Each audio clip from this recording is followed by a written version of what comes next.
Good morning, Cedar Park, and welcome back to the Wolfcast. Today is Thursday, September 14th, and it's an A-Day. This morning, we have the latest on the car chase in Cedar Park, speaking to the student whose vehicle was stolen. Also, Meet the Timberwolves rained out. We have a recap on the night, plus a T-Wolf spotlight on sophomore football starter Trey Hill. And need a job? Find out where you can apply in this week's edition of Hiring Now. Turn it up because the Wolfcast starts now.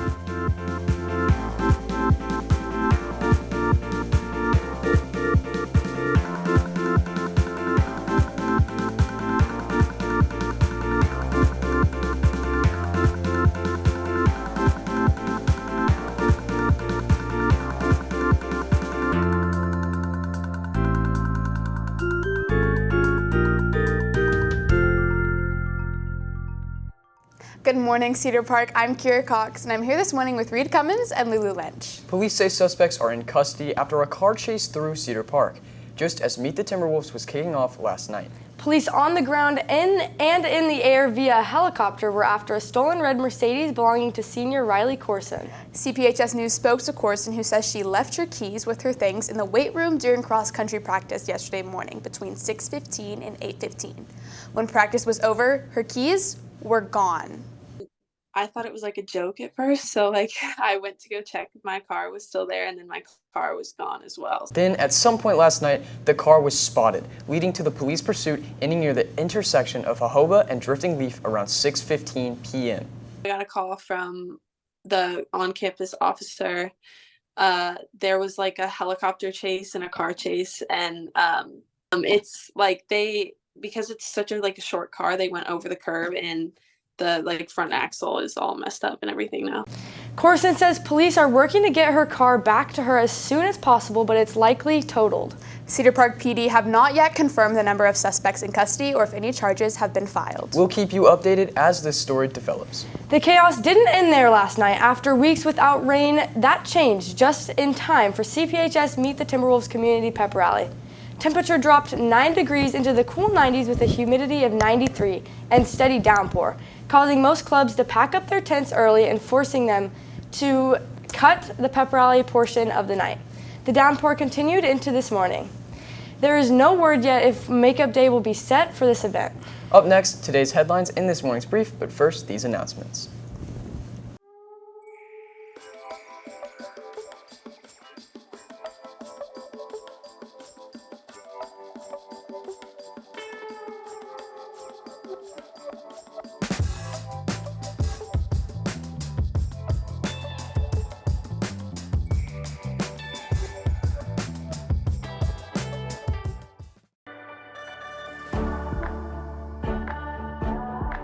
Welcome back. Let's jump into today's headlines and this morning's brief.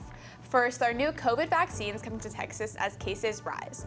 More than 30,000 cases were reported in the week ending September 2nd, and the Food and Drug Administration approved an update for COVID-19 vaccine this week targeting the new variant. Next, under new law, Texas cities can't enforce youth curfews.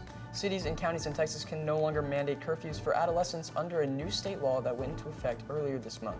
Finally, Olivia Rodrigo is coming to Austin. The pop star just announced a stop at the Moody Center for her upcoming tour. The show will be on February 28th. Verified fan registration is open now through Sunday. The fan registration sale will start next Thursday at 3 p.m. So what do we think? A lot of big people are coming to the Moody Center lately. Yeah, I saw Harry Styles at the Moody Center. Me and Reese are trying to go see Olivia Rodrigo. I love the Moody Center. I've been a couple times, and it's really nice. It's really, yeah. I really like it. Olivia Rodrigo literally haunted my summer last year, or no, 2 years ago, because I was on this family trip, and it was in the wilderness, right?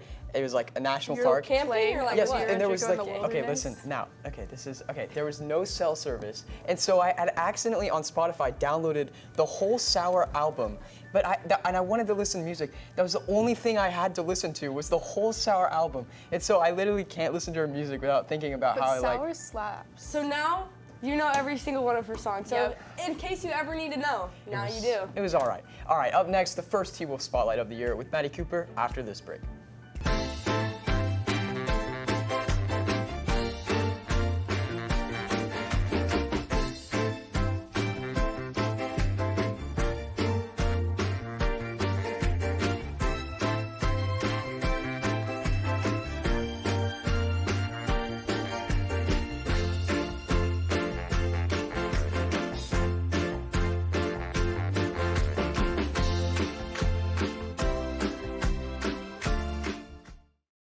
Good morning, Cedar Park. Today I'm here with Trey Hill, one of 5 sophomores on the varsity football team, who also scored the winning touchdown at last Thursday's game against Round Rock. After the game, Trey also received KVU's Athlete of the Week award. Good morning, Trey. How are you doing today? Good morning. I'm doing great. How are you? I'm doing really well. So, Trey, in the last few minutes of the game, when you scored the winning touchdown, what was going through your mind? Just thankful and for the opportunity I had to take the steps, to be honest. I thank God for that one and my team. So. Yeah. You're also a sophomore starter. What did you do to make that possible?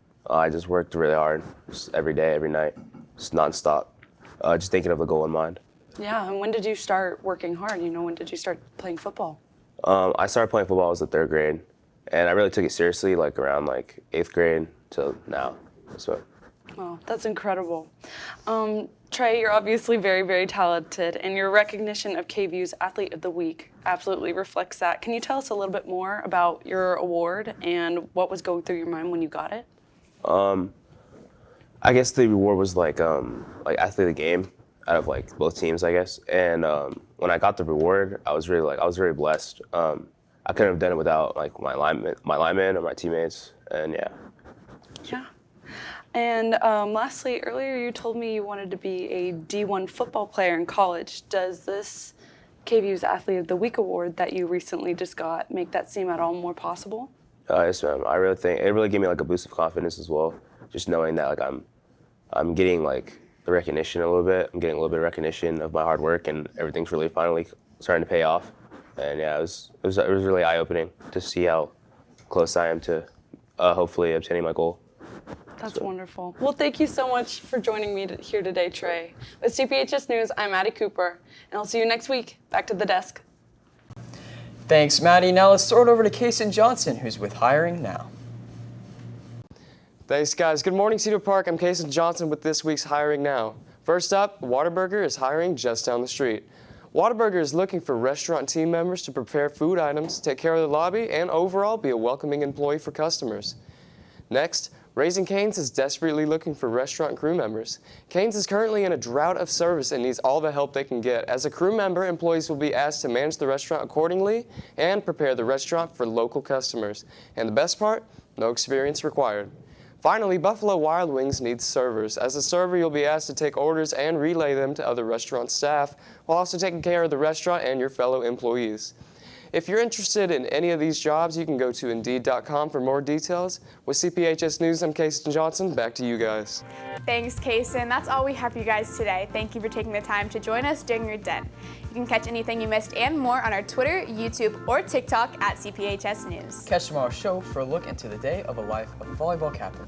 And don't forget to follow our dedicated sports Twitter at CPHS_sports for updates during the games. With CPHS News, I'm Lulu Lynch. I'm Reed Cummins. And I'm Kira Cox. Remember to make it a great day or not, the choice is yours. Have a thunderous Thursday, Cedar Park.